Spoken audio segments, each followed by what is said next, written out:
And actually, one of my amazing superstars that is in my coaching program, her name is Sophie. She's in Switzerland. She uses a technique with her clients called the Tippy method. And the Tippy method is really all about, rather than when we feel this physical symptom come up in our body that's connected to these emotions, rather than try and breathe through it or walk or try and dissipate the energy, that we actually just sit through that physical symptom.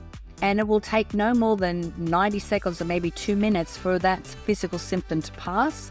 And then if we can sit through that, then we can really help to dissipate that emotional feeling or that trigger that comes up for us and actually not be able to feel it again. Like it won't be triggered by the same kind of event again. Hello, darlings, and welcome to Not Over, Just Different. I'm Natalie Ledwell, and I'm here to share deeply insightful and vulnerable conversations with you from people who are willing to open up and share what their journey's been like so that you can learn and be inspired to take action in yours. It's never too late to begin again or to see a new perspective. No matter what your dreams or goals are, you'll find inspiration and community here. It's time to rediscover yourself, reignite your passions, and make the next 50 years even more full than the first.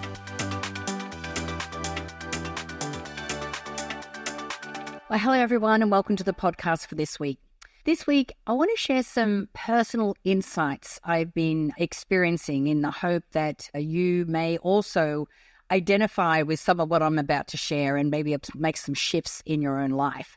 And that is really around our emotions. So I am the type of person that I have been really good at suppressing my emotions. That has been a coping mechanism that I picked up when I was a kid, noticing that my mother left when I was 3 years old, and I noticed that I had to be strong and I had to step up into a more of a role of strength. And so I did that at the expense of minimizing a lot of my own emotions.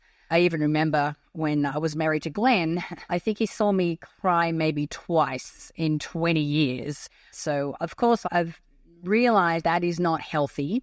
And I think all of us can get to a place where when we are faced with challenges in our life, we have a default way or default behaviors that come up for us to help us to be able to cope. So mine is to shut down emotionally so that I can go into work mode or go into action mode so I can do what has to be done. And I think the part of the reason that I don't want to feel my emotions is quite strange, and maybe you can identify with some of these reasons as well. And what I found is some of these are very common. I have a very good girlfriend of mine. Her name is Dr. Joan Rosenberg, and she did some work with my coaches in our Mind Movies Method Coaching Academy on last week, which was really insightful. And what she said was that most of us don't want to feel our emotions, not necessarily because of the emotion itself, but because of the physical response that we feel in our body when we feel those emotions. So sometimes we feel flushed in the face, or we get angry and we have this surge of emotion. Maybe we get feel heavy in the chest, or maybe we feel nauseous, or we get clenched jaws and other physical symptoms from feeling these emotions. And it seems that what we really want to avoid is those physical symptoms rather than the emotions themselves. And so we can have thoughts, my thought has always been, I don't want to get lost in this. What if I start feeling this and then I can't pull myself back? Some people feel like it'll be overwhelming. Some people feel like they just don't know how to navigate through that. And so I'm wondering, are these thoughts that you have around feeling your own emotions as well? Because feeling our emotions is really important. And according to Joan, normally the physical symptoms that we feel around having these emotions lasts for 90 seconds. Actually, her book is called 90 Seconds to a Life That You Love. And it just talks about how if we can sit in through that physical symptom, then what we can do is release that. And actually, one of my amazing superstars that is in my coaching program, her name is Sophie. She's in Switzerland. She uses a technique with her clients called the Tippy method. And the Tippy method is really all about, rather than when we feel this physical symptom come up in our body that's connected to these emotions, rather than try and breathe through it or walk or try and dissipate the energy, that we actually just sit through that physical symptom, and it will take no more than 90 seconds or maybe 2 minutes for that physical symptom to pass. And then if we can sit through that, then we can really help to dissipate that emotional feeling or that trigger that comes up for us and actually not be able to feel it again. Like it won't be triggered by the same kind of event again, which to me is mind-blowing.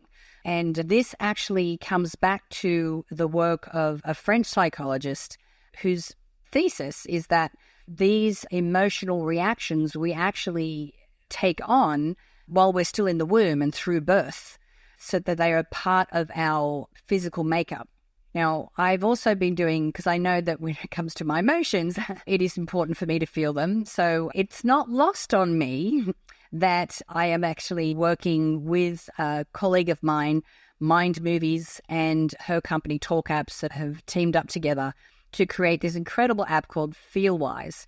And you can see the FeelWise app here.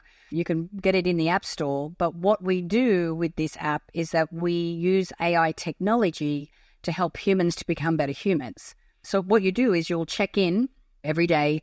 You talk into your phone for 15 seconds, and then we can measure the emotional energy that you're holding in that moment through the frequency of your voice. So what that does, it helps us to, number one, understand the emotional energy that we're holding in our body. Now, we can hold emotional energy in our nervous system, in our muscles. There's a number of psychologists that have done a lot of work around this. Psychologists like Dan Siegel and Ida Rolf, two psychologists that have done extensive work on this, on how emotional energy can be stored in the body and in our nervous system. It's like it's a memory that gets attached to a previous event. And I know that from working with millions of people over the years, when we talk about these old programs and these old behavior patterns that we have, the events that happen when we're younger that have the most intense emotional response connected to it, the events that affect us the most, and really start to program thoughts in our mind that aren't necessarily true, but we create these limiting beliefs around our self-worth, around our self-image, around money, around love, from what we observed them when we're kids. And then we start to go through life looking through that lens. And so everything that shows up, our subconscious mind is trying to gather evidence and tell us, see, you're not very clever, or see, you're not very pretty, or see, you'll never amount to anything. And even though these events don't actually represent that, that is the meaning our subconscious mind is giving to those events. And so we keep compounding all this belief and all this evidence that we are these things that we are not. So I don't know if any of this is ringing true for you right now, but I've been loving using this FeelWise app, because not only is it giving me an indication of where I'm at in that moment emotionally. Now, some of these emotions I'm aware of. I'm like, yep, I'm feeling a lot of happiness today. I'm feeling confident. I could understand all of that. And then I'll have some other numbers that come up around loneliness or fear or sadness. And even though I may not consciously be aware that I have that emotion, I know that emotion is being held somewhere within my nervous system or somewhere within my body. And so when I get a high score and say something like sadness, it gives me an opportunity or an invitation to go, well, if sadness is in my system, then do I want to look at that? Some days I go, yeah, let's have a look and see where sadness might be coming up. And then I'll ask myself some clarifying questions like, when was the last time I felt sad? Is there events or is there a situation in my life right now that is creating some sadness in my system?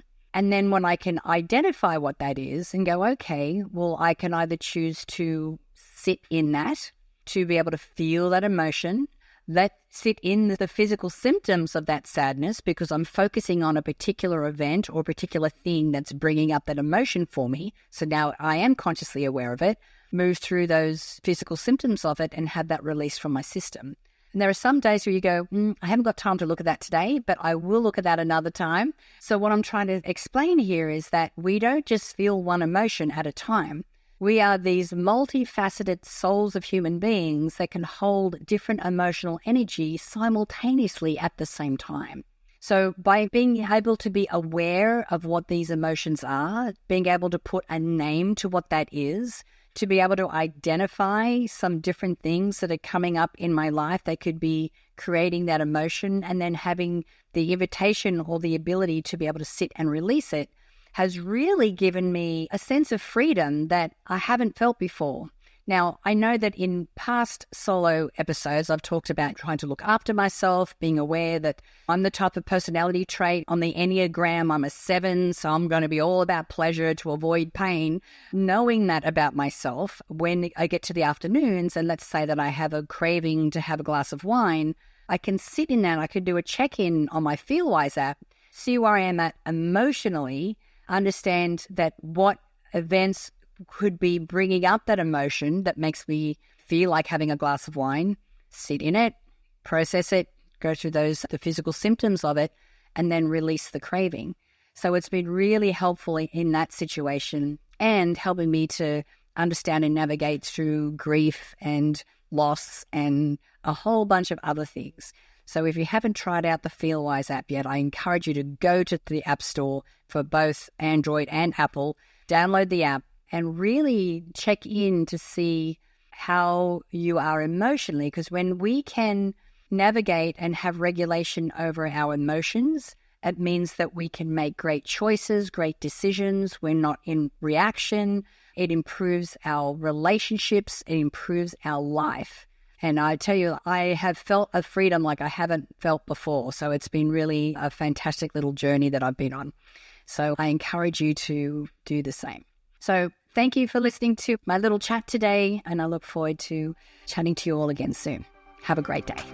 Thanks for tuning into this episode of Not Over, Just Different. If you felt inspired by this episode, please subscribe and drop a comment below to let us know what you loved. My goal is to reignite the spark that you may think you've lost and cultivate a space where no matter what walk of life you are, you can step into the world with power and confidence. I would love to hear your reviews. It helps us to reach more incredible women like you. So until next time, keep growing, keep striving, and keep believing in the power of your potential. Here's to living your best life now.